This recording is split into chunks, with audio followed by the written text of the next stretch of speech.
그래서 지금 뭐 한옥에 살고 싶은 사람이라고 하면 그 동선이라든지 이런 것은 다 어떻게 살 것인가 그 정도의 불편함이라든지 뭐 본인이 어떻게 선택하는 것인지 그것을 불편하게 생각하면 한옥 살려고 생각합니다. 윤재준 교수님, 지금 윤재준 교수님 뭐 도시 조직과 도시 한옥의 뭐 D 패턴 뭐 이런 분석을 하셔가지고 실제 단지계획에다 적용을 해보셨는데 나중에 이제 주장하신 것이 참신한 이제 한옥 주거지로 경관을 창출해야겠다 이 말씀이신데 어떻게 보면 그러한 D 패턴의 부분이 오히려 단조로울 수 있는 오히려 제가 그림상에 느꼈던 저만의 생각인지 그걸 통해서 오히려 더 다양성을 이렇게 좀 할 수 있는 그 방법 같은 게 있나요? 그리고 뭐 그거에 합쳐서 또 김기주 교수님의 질문 좀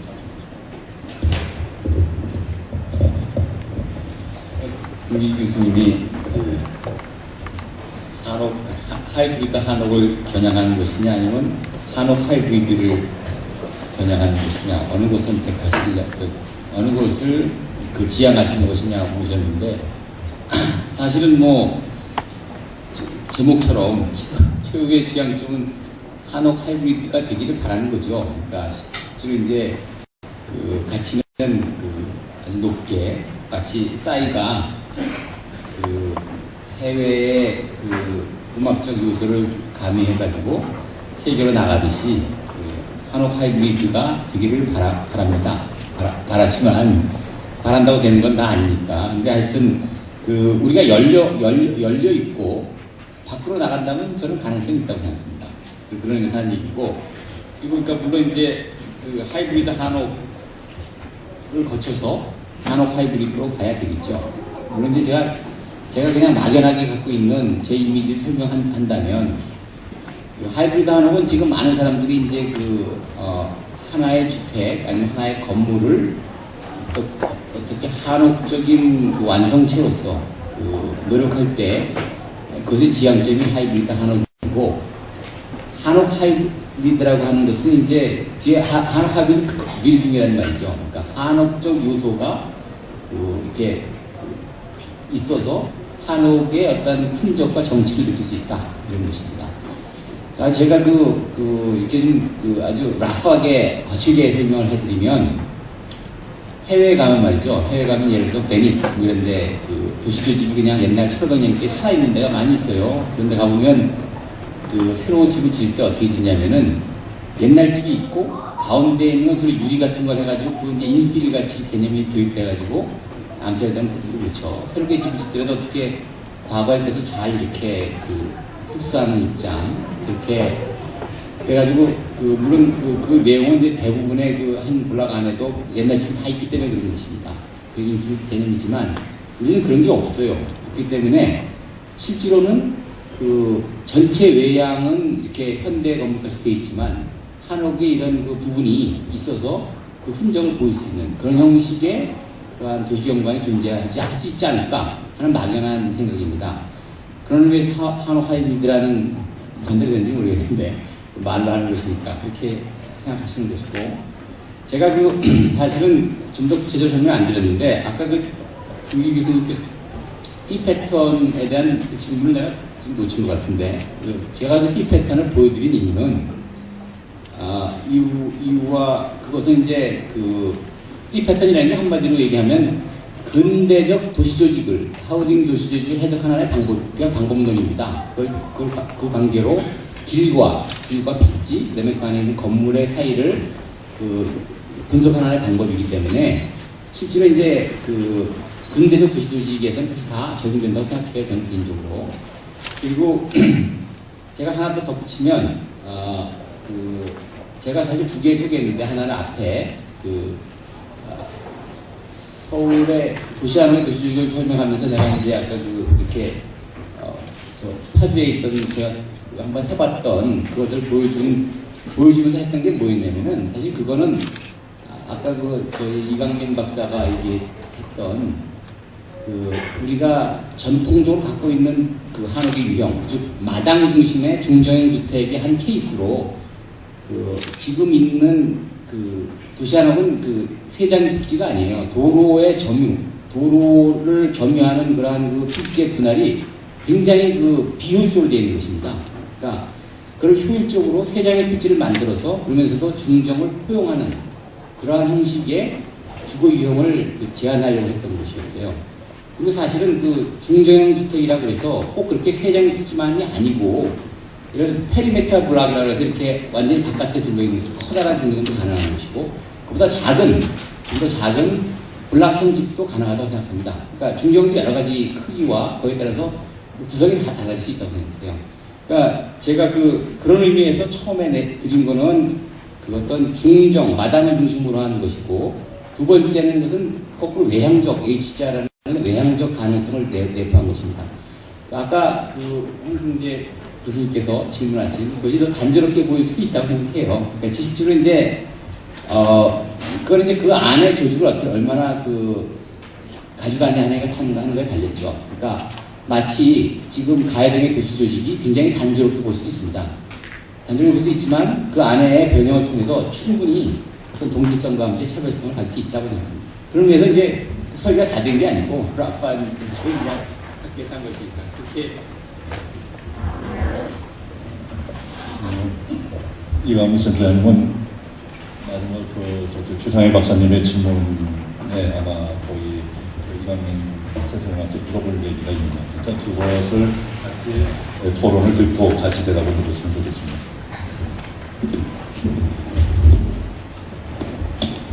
네, 저희는 여기 요즘 발자하신 분들이나 토론하신 분들은 다들 한옥의 전문가들이신데 사실 저는 한옥의 전문가는 아니고요.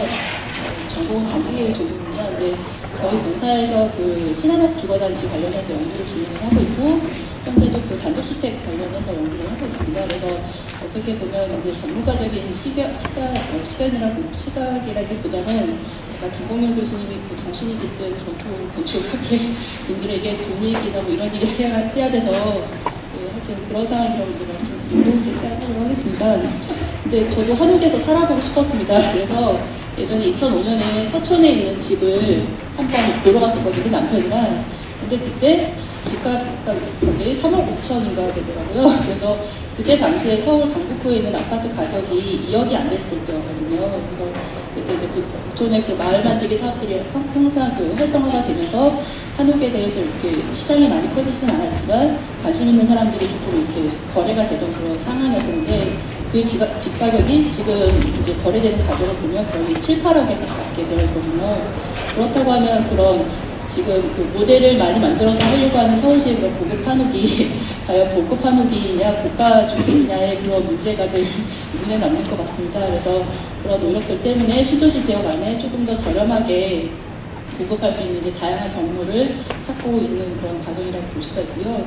그리고 저희 공사 입장에서는 예전에 의정부 밀락 지구 사업이 사실은 이제 거의 지금 잠정적으로 중단이 됐습니다. 근데 그게 이제 사업이 실패한 이유를 여러 가지를 생각을 해보면 첫 번째는 이제 처음에 한옥을 활성화하기 위해서 국토부나 LH나 이제 공공 차원에서 접근했던 방식은 기존의 고급주택의 수요에 대한 타운하우스의 대체 수요를 이제 한옥에 대해서 접근을 했었거든요. 그런데 실제로 강남에 사는 사람이 집을 가능한 주택을 의정부에다가 지원하기 때문에 실제 분양성 문제에서 사업이 실패할 수밖에 없었고 또 하나는 이제 한옥이 계획되었던 용지적인 특성도 있었던 것 같습니다. 근데 택지개발지구를 보면 블록형 단독주택 용지에 공급이 되는데 그게 이제 사업 시행자 입장에서 사업성을 확보하기 좀 어려운 부분들이 있어서 그런 복합적인 문제로 인해서 사업이 실패했었던 것 같습니다. 그래서 어떻게 보면 우리가 어떤 상품을 개발을 할 때 첫 번째 이제 시장을 활성화하기 위한 전략으로 고급주택을 해가지고 이것이 이제 조금 범용주택이 되는 전략을 취하려고 했었는데 한옥은 그게 실패가 되다 보니까 오히려 범용주택으로서 도시형 한옥으로서의 그런 모델들을 오히려 지자체 차원에서 많이 개발하면서 최근에 가고 있는 그런 경향들을 볼 수 있는 것 같습니다. 그리고 아까 김재신 교수님이 되게 중요한 문제를 말씀을 하셨던 것 같습니다. 결국에 우리가 보고 있는 한옥의 원형이 무엇인지는 잘 모를 것 같습니다. 김용희 소장님께서 말씀하신 것처럼 정말 이제 전통건축 차원에서 보존해야 될 한옥이냐, 아니면 우리가 도시에서 가깝게 보는 북촌과 같은 한옥을 우리가 앞으로도 계속 만들어야 되느냐에 따라서 사실 신도시 지역에 어떤 한옥을 도입해야 될지에 대한 부분도 나오는 것 같은데요. 그러다 보니까 사실 그 기존에 기성시가지 있던 한옥을 신도시 지역으로 약간 이식하는 듯한 그런 계획을 많이 했었고, 그 이식하는 과정에서 또 다른 문제는 뭐가 있냐면, 신도시 계획의 그 필지 계획들을 보시면 아까 그 SH공사에서 이제 마련을 해서 그 특별지역구역으로 이제 제안을 했지만, 그거의 가장 큰 문제는 뭐냐면 한옥의 공간 구조를 받아들일 수 있는 필지 개발 필지 계획이 아니라는 거거든요. 그래서 어떻게 보면 저희가 필지 계획을 할 때는 디바이디드 하듯이 이제 깍두기를 썰어놓는데, 사실 한옥 우리가 목초나동이나 이런 주거단지에서 그러니까 구현하고자 하는 것들은 어떻게 보면 집과 집들이 애드하면서 이렇게 도시적인 조직을 새롭게 만드는 것들을 늘 보아왔는데, 그런 것과 좀 상반되게 신도시 지역에서 그런 것들을 적용하면서 약간 좀 다른, 어떻게 보면 약간 불일치되는 부분들이 발생을 했었고, 그런 차원에서 유대신 교수님이 제안하신 것처럼 경관적인 요소로서의 한옥 주거단지를 개발하는 그런 노력들이 새로운 접근으로 시작돼야 될 것이라는 생각도 들기도 합니다. 그리고 이제 이강민 소장님이 주로 말씀하셨던 건데요. 이제 저도 재작 2011년에 그 신한옥 주거단지 과제를 하면서 설문조사를 했었거든요. 근데 이 설문조사가 참 저기 합니다. 그러니까 저희 공사 이제 내부적으로 제일 잘하는 게 뭐 주택 수요 추정, 물량 추정 이런 것들인데, 하다 보면 이제 설문조사를 바탕으로 계획은 하는데 나중에 보면은 이제 실제 살 사람들이 다 없어져 버리는 이런 문제도 있는 것 같습니다. 그래서 이 설문조사를 가지고 계획을 하는 범위를 어떻게 생각해야 될지에 대한 고민도 좀 필요할 것 같고요. 그리고 좀 어떻게 보면 근본적인 문제이긴 하는데, 한옥에 대해서 현실적으로 노력하는 것들이 과연 한옥을 주택시장의 주류 상품으로 만들려고 하는 노력이냐, 아니면 그냥 실현 가능성을 만들어내느냐에 따라서 시장의 위치나 개발 모델들이 좀 달라질 수밖에 없는 것 같습니다. 그리고 이제 이러한 그 수요의 다변화가 사실 한옥으로만 나타나는 것이 아니라, 최근에 그게 히트친 상품이 땅콩집으로 점점 더 수요가 빠졌다라고 보여지는 부분이 있거든요. 그래서 약간 김기주 교수님이 언급하신 것처럼 어떻게 보면 사람들이 아파트를 탈피해서 한옥이던 단독주택으로 옮겨가고는 싶은데, 그것이 빠른 시간 안에 상품으로 만들어지지 않으면 다른 시장과 경쟁할 수밖에 없다. 그랬을 때 과연 단독주택에 비해서 한옥이 갖고 있는 장점을 어떻게 충족시킬 것이냐. 특히 이제 한옥은 말씀드린 것처럼 가격적인 측면이라든가 그 공간의 활용성 측면에서 기존의 땅콩집이나 최근에 개발되고 있는 그런 여러 소규모 주거단지와 좀 차별화 경쟁력을 가지고 있는 것이냐라는 부분에 있어서 조금 더 많은 연구가 필요하지 않을까라는 생각을 하고 있습니다. 그리고 또 이제 연속되는 얘기지만 저도 이번에 단독주택 과제를 하면서 설문조사를 했는데요. 한옥 설문조사와 거의 똑같습니다. 그래서 수요계층도 똑같고요. 왜냐하면 잠재적인 수요계층이라고 저희가 보는 사람들이 대부분 40대, 30대 후반에서 40대 이제 중산층 이상, 그리고 월소득 한 400만 원 되는 사람들이고, 이 사람들이 원하는 주택의 규모는 30평 내외 뭐 이런 식으로 나오거든요. 그래서 결국에는 경쟁하는 그 주택 민원과의 경쟁력을 어떻게 확보할 것이냐 하는 부분이 이제 앞으로 이강민 교수님이 그렸던 한옥을 중심으로 해서 한류주택이라든가 낮춤주택이라든가 목조주택 이런 다양성 중에 한옥의 이제 중심을 어떻게 잡고 갈 것인가가 좀 되게 중요한 부분이라고 할 수가 있을 것 같습니다. 그리고 또 하나는 이제 약간 도시적인 관점이라고 볼 수가 있는데요. 저희가 이제 한옥을 조금 활성화하기 위해서는 사실 한옥 자체의 가격을 떨어뜨리는 것도 중요하지만, 결국엔 단독주택과 이제 맥을 같이 하는 걸 수도 있겠는데, 도시적인 정주성을 어떻게 개선시킬 것이냐. 그래서 아까 보면은 대부분의 수요계층인 40대에 아이를 키우고 있는 가구들이거든요. 근데 그분들이 사실 교육열이 이렇게 높은 우리나라에서 아파트를 포기하고 한옥이나 단독주택으로 가시는 거는 어떻게 보면은 다른 가치에 주목을 하고 계심에도 불구하고, 어쨌거나 그런 부분에 있어서 공공에서 서비스를 인프라를 좀 구축해주는 노력들도 좀 필요하지 않을까, 그런 의미에서 한옥 학교 같은 것도 한번 고민해 볼 수 있는 거 아닌가라는 생각이 좀 들고 있습니다.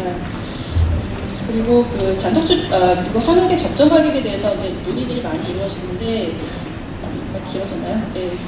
아까 3억 4천만 원이라고 설문조사에서 많이 나오는데, 이 가격도 단독주택을 원하는 사람들도 4억 원 내로 거의 흡사하거든요. 그리고 최근에 팔리고 있는 수도권의 파주 도시농구나 땅콩집의 가격도 거의 4억 원 내외에서 책정이 됩니다. 근데 이 4억 원이 과연 뭘까를 좀 고민을 해봤더니, 결국에는 수도권의 85제곱미터 아파트를 살 수 있는 금액입니다. 그래서 거기에서 약 플러스 마이너스 10% 정도 되는 금액 수준이거든요. 그렇다고 한다면 결국에는 아파트의 수요자를 한옥으로 끌어들이는 그 가격 확정이 결국에는 이 정도 수준이다.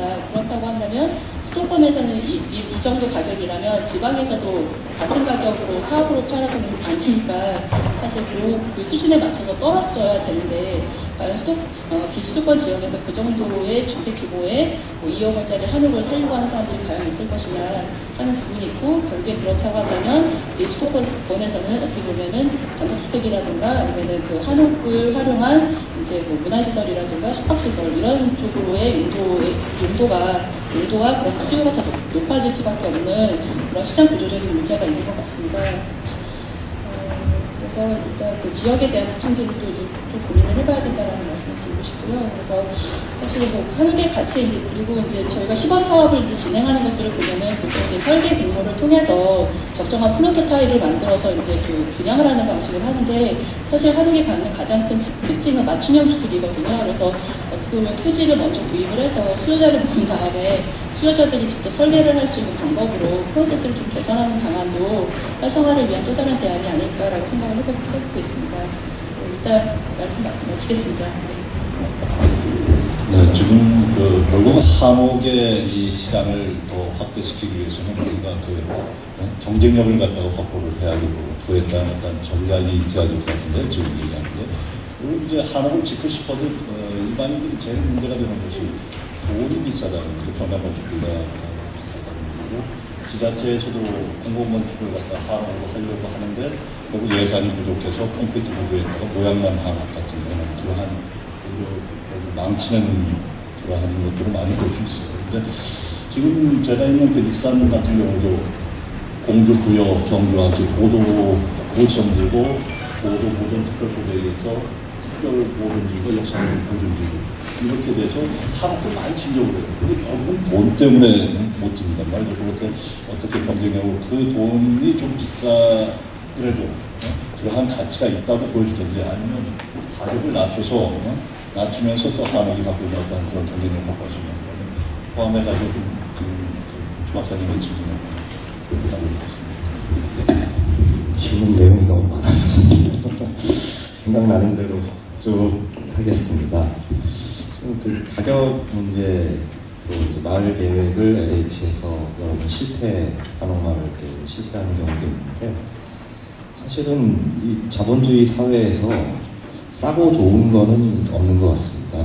비싸고 안 좋은 게 있어서 그렇지. 그래서 제값을 내야 제대로 된 건물이 나오는 거고, 싸게 할 거면 모양만 한옥으로 하는 수밖에 없다고 생각이 들고요. 다만 그걸 이제 최대한 그래도 좀 최적의 요건을 찾아주는 게 이제 공공에서 할 일인데, 여러 가지 그 마을 계획틀이라는 게 어디에 들어가냐 하면은 그 아까 수요를 조사를 해서 마을 계획을 하기 때문에 한옥 마을 계획도 되게 경관이 수려하고 땅값이 조금 싸고, 그렇지만 도심부에서 멀지 않은 곳, 그런 곳들이 선택이 됩니다. 그러니까 서울에서는 그런 곳들이 이제 은평 쪽이라든지 성북이라든지 그런 데가 선택이 된 거고, 지금 추진하고 있는 동탄이라고 하는 곳도 이런 조건에 맞아 떨어지는 곳입니다. 그래서 이걸 하는데 문제는 뭐냐면은 이 분양 시스템이라고 하는 것들이 기본적으로 무주택자가 청약을 들고 해서 추첨을 통해서 뽑아서 이제 그 땅을 갖게 되고 집도 갖게 되는, 나눠준다는 개념이지 않습니까, 분양이. 근데 그 수요가 아니라는 거죠, 한옥은. 내가 땅도 고르고 집도 고르고 싶다라는 게 수요인데, 그런 수요에 맞춰서 사업 계획 자체가 바뀌어야 되고, 또 그랬을 때 이제 주택 승인이라든지 여러 가지 제도적으로 개선돼야 될 부분들이 있습니다. 그래서 제가 아까 전략에 맞춤형 주택, 맞춤주택이라는 걸 넣은 것도 이제 그런 쪽으로 같이 가야 된다는 문제가 있어서요. 그리고 이제 공공 서비스에 대한 그 지원책은 비단 한옥이 아니라 단독주택 혹은 이 소규모 단지로 계획될 때 모든 주택의 공통적인 문제가 됩니다. 그 유지 관리, 유지 보수에 대한 어떤 시스템을 예전에 그 몇십 년 전까지만 해도 동네에 보일러 가게라든지 철물점 이런 것들이 있어서 집 수리를 이렇게 담당을 해왔는데, 그게 지금 아주 찾아보기 어려운 상황이고, 그거를 어떻게든 공공에서 조금 지원을 해서 만드는 방법을 좀 도교통부랑 같이 연구를 하고 있습니다. 그래서 시범 사업을 좀 시작을 해보려고 하고요, 한옥마을에. 그런 식으로 이제 그 경쟁력을 좀 높여가려고 하는데요. 지금 계속 이제 그 가격 문제와 함께 나오는 게 현대화 문제입니다. 그리고 이 수요를 봤을 때 최상희 박사님도 다른 수요랑 똑같다라는 말씀도 하셨고, 김기주 교수님도 한옥이 그럼 뭐가 다르냐 이렇게 하셨는데, 저는 그러니까 이 상관없다고 생각합니다. 근데 잘 같아도 된다고 생각하고요.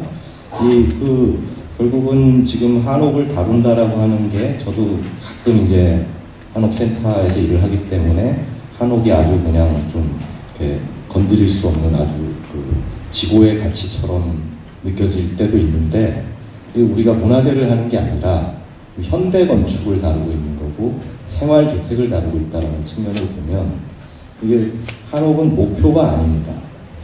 우리 연구소 지금 소장님이 안 계시는데, 소장님이 그 세 마디로 연구소가 뭘 하는 곳인지를 정리한 말이 좋은 건축, 건강한 도시공간, 행복한 국민입니다. 이런 게 목표입니다. 이거를 위해서 한옥도 잘 지어야 되고, 공공건축물도 잘 지어야 되고, 아파트도 잘 지어야 되고, 모든 건축물이 거기에 따라서 가는 겁니다. 그러니까 한옥은 그거를 그 좋은 건축, 건강한 도시공간, 행복한 국민을 만들기 위한 수단이지, 한옥만 살아야 된다, 한옥만 무조건 최고로 저거 해야 된다, 이렇게 생각하진 않습니다.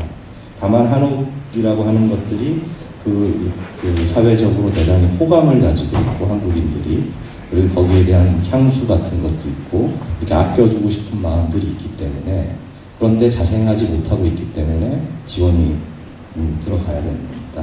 그래서 한옥 활성화 정책이라는 게 모든 집을 한옥으로 짓겠다, 이런 건 절대 아닙니다. 그건 예전에 70년대 그 새마을운동 때 그 표준주택 같은 사고고, 한 100채 중에 하나 정도, 그리고 또 이렇게 가다 보면 한옥으로 이렇게 이루어진 마을이 좀 보이기도 하고, 그 정도고, 또 더 다양한 실험들이 같이 있어야 된다고 생각합니다. 미래주택으로서. 그래서 이제 그런 것들 때문에 제가 한류주택, 목조주택, 맞춤주택 이런 이야기들을 같이 하고 있는 거고요. 또 하나는 이제 김기주 교수님이 재료 국법 얘기만 해서 좀 아쉽다라고 하셨는데요. 저는 오히려 재료 국법이 지금 건축계의 이슈로 떠오르는 게 훨씬 더 긍정적인 현상이고, 지금 현대 건축의 핵심이라고 생각을 합니다. 그러니까 지금까지 너무 건축계가 정신만 강조해온 거 아닌가, 수십 년간 공간 구조와 보이지 않는 그 한옥의 공간을 이렇게 표현하고 하는데, 사실은 아까 그 수요조사에서 느끼셨듯이 사람들이 훨씬 더 정감을 가지고 호감을 갖는 부분은 나무로 돼 있고 기와지붕을 보면은 그냥 좋더라 이거거든요. 그런 쪽에도 좀 맞춰줄 필요가 있고, 그런 고차원적인 문제는 이제 학자들이라든지 건축가들이 고민을 해야 될 지점이긴 하지만, 지금 수요에 대해서도 좀 생각을 한다면, 몸과 마음이 꼭 분리되어 있는 건 아니지 않습니까? 그 나무가 갖는 물성이라는 게 결국은 정신과 이어질 거고, 그렇게 따지다 보면 지금 친환경이고 뭐고 하는 게 좀 어렵습니다. 그래서 일반인들이 생각하기에 친환경이라는 거는 이렇게 나무가 많고 숲이 좋고 경관이 좋은 데 있으면 친환경이고, 또 그 화학물질이 안 들어간 자연재료로 집을 꾸며주면 친환경이고, 그럼 결국은 또 재료와 국법의 문제로 돌아올 수밖에 없는 것 같고요. 그래서 바깥에서 봤을 때 그런 친근한 이미지와, 실내에서는 누구나 편한 걸 좋아하고, 물을 흘려도 어디 새지 않게 이렇게 잘 막힌 공간을 좋아하기 때문에, 거기서도 결국은 재료의 문제로 가지 않을까, 이런 생각을 합니다. 그 정도가 일반인들이 생각하는 아토피가 없다, 세균이 없다, 이런 그 정도 수준에서 그 현대화가 된다면 크게 거부감이 없다라고 생각이 되기 때문에, 저는 그래서 그 정도를 친환경이라고 생각하고, 그래서 목조주택이라는 거와 같이 가고 싶다라고 하는 겁니다. 목조주택이 농촌주택의 새로운 방식을 어떻게 할 것이냐, 이런 문제랑도 걸리고, 산림청에서 지금 국산 나무들이 이제 감벌을 해야 되는 시기가 됐는데 이 나무를 어떻게 활용할 것이냐 이런 문제하고도 같이 걸려 있습니다. 그랬을 때 지금 2x4 같은 경량목 구조들, 서양에서 하고 있는 목조들은 사실은 그거를 나무를 판으로 켠 다음에 그 판을 이용하는 건데요. 그거는 나무가 엄청나게 커야 됩니다. 큰 나무를 얇게 잘라서 그거를 이용해서 짓는 게 경량목 구조인데 한국은 나무가 그렇게 굵지 않기 때문에 그렇게 써는데 비용이 더 듭니다. 이 껍질만 벗겨내고 그 동그란 거나 네모나게 그대로 구조재로 쓰는 게 훨씬 더 한국 지역 그 산림하고도 잘 맞고 또 한국의 기후라든지 바람이 많이 불고 비가 많이 오는 때도 유리한 그런 중목 구조 시스템으로 갈 수밖에 없다고 생각이 되고 그랬을 때 이 한옥의 국법이라고 하는 게 현대화가 돼서 목조 주택의 기본 국법으로 자리 잡을 수 있다라고 하는 게 제가 갖고 있는 한옥의 일단 장점이거든요. 그래서 결국은 요약하자면 이 한옥이 갖고 있는 거를 그 한옥을 그대로 짓는 게 아니라 좀 산산이 분해를 해서 디자인 요소도 있고 구축 요소도 있고 환경 요소도 있고 재료도 있고 이렇게 나눠서 좀 나눠주면서 동반 성장을 하자는 겁니다. 그래서 이쪽이 커지면 한옥도 따라 커질 거고 그래서 한옥은 그럼에도 불구하고 그 가격에 맞출 수 있을지 없을지는 잘 모르겠습니다. 언제나 프리미엄으로 갈 수밖에 없을 수도 있는데 다 같이 커지고 프리미엄으로 가는 거는 저는 찬성합니다. 이 정도로 일단 말씀드리겠습니다. 지금 한옥의 그 경쟁력 이런 거 보면 크게 하나의 그 가격이 문제이고 재료와 국법에 대한 부분에 한 꼭지가 있을 거고요. 또 하나는 한옥의 어떤 생산 방식의 어떤 시스템에 대한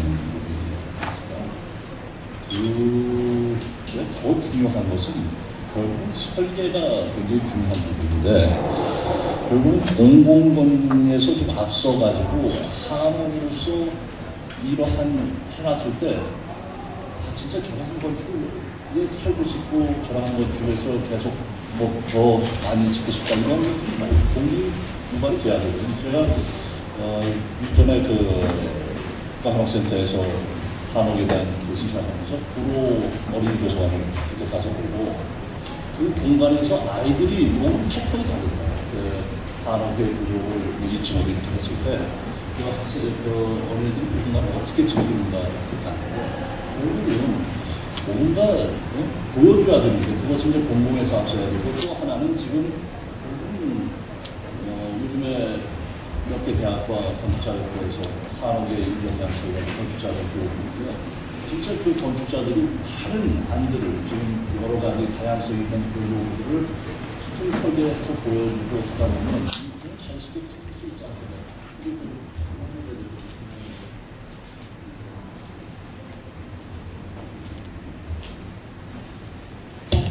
경험담 하나 말씀드릴게요.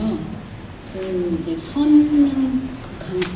강남구에 선림 있잖아요. 거기를 지나갈 때 저기 관리사무소가 참 되기 싫어요. 박스로 들어있는데 그 한옥으로 좀 지으면 선림하고도 잘 어울릴 텐데 이렇게 놔둘까 이런 생각을 평소에 했었어요. 근데 이제 그 왕릉이 세계문화유산이 됐습니다. 모든 왕릉이 조선 왕릉이요. 그리고선 문화재청에서 왕릉에 전시관을 하나씩 지어요. 그럼 저거 내가 하면 한옥으로 할 텐데 이제 하나 서원을 하게 됐어요. 한옥으로 하고 싶었습니다. 문화재위원들이 다 반대하시는 거예요. 왕릉에 한옥으로 전시관, 그냥 뭐 조그만 전시관이고 사무실은 다 지하에 넣는 거예요. 그런데 조그만 전시관 하나 한옥으로 조그맣게 들어가는 걸 왜 반대하실까? 헷갈린다는 거죠. 왕릉 앞에 한옥이, 왕릉 앞이 아니고 입구에 있어서 왕릉은 굉장히 멀리 떨어져 있고 또 왕릉에는 조선시대 제실이 있어요. 그 조선시대 제실하고도 다른 한옥이죠. 근데 그 한옥, 현대 한옥입니다 해도 싫어하시더라고요. 한옥 싫어하세요, 문화재위원들이. 그걸 새롭게 알았어요. 아주 깜짝 놀랐는데, 네. 그러고 나서 이제 다시 아, 거기 문화재 자문위원들은 한옥을 싫어하시는구나. 그러면 다른 문화재위원들은 안 그러실 거다 생각을 했어요. 이제 또 영릉을 하게 됐습니다. 그래서 제가 뭐 현대건축을 또뭐잘 그런 데를 또 좀 하니까 서원을 그냥 현대로 했더니 잘했다고 통과가 됐어요. 그냥 박스로 굉장히 중성적으로 그냥 공간적 시나리오로 여러 켜의 공간을 넣어갖고 이제 마당하고 그러면 또 꼭 말씀하세요. 그래 현대로 한 건 좋은데 그러면 우리 전통의 느낌은 어디서 찾을 수 있지? 또 그러세요. 네, 헷갈리는 거죠. 그러면 이제 공간에서 찾을 수 있습니다. 그러면 이제 또 넘어가세요. 뭐 이런 폐공간에서 쉬고 뭐 마당이 있고 이렇게 하면 이게 착용의 공간이 있고 막 이러면 이제 또 넘어가세요. 아까 우리 이강민 박사가 얘기하는 정신적인 거를 찾는 거죠. 거기서. 그러면 이제 넘어가세요. 영릉 문화재위원들이 또 다른 분들이더라고요. 그래서 여긴 좀 될까? 또 한옥을 해갖고 있어요. 그 어깨를 갸우뚱하면서 이거 헷갈리지.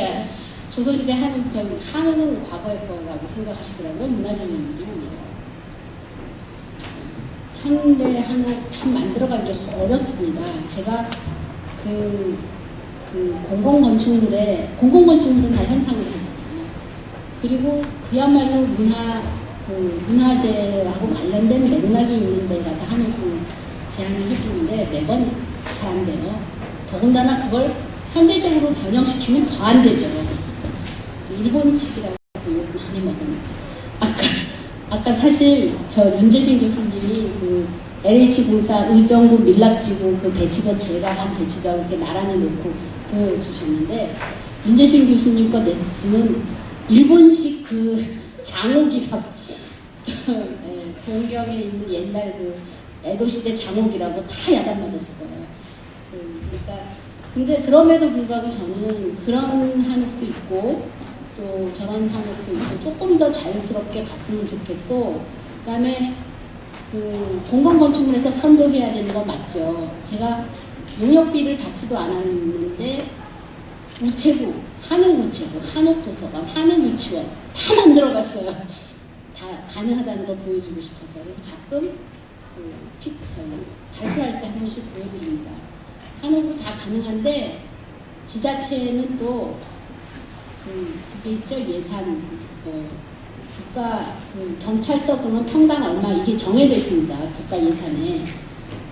그러니까 예산은 한옥이라고 해서 특별히 책정이 안 돼요. 우체국 하면 또 정해져 있고. 그래서 한옥으로 특별히 하고 싶을 때는 이제 정부에서 좀 지원을 해서 공공건축물이 좀 몇 개라도 심지어 세종시는 한문화 도시를 육성한다는데 그런 데라도 좀 반영이 됐으면 좋겠습니다. 근데 예산 지원이 반드시 필요하죠.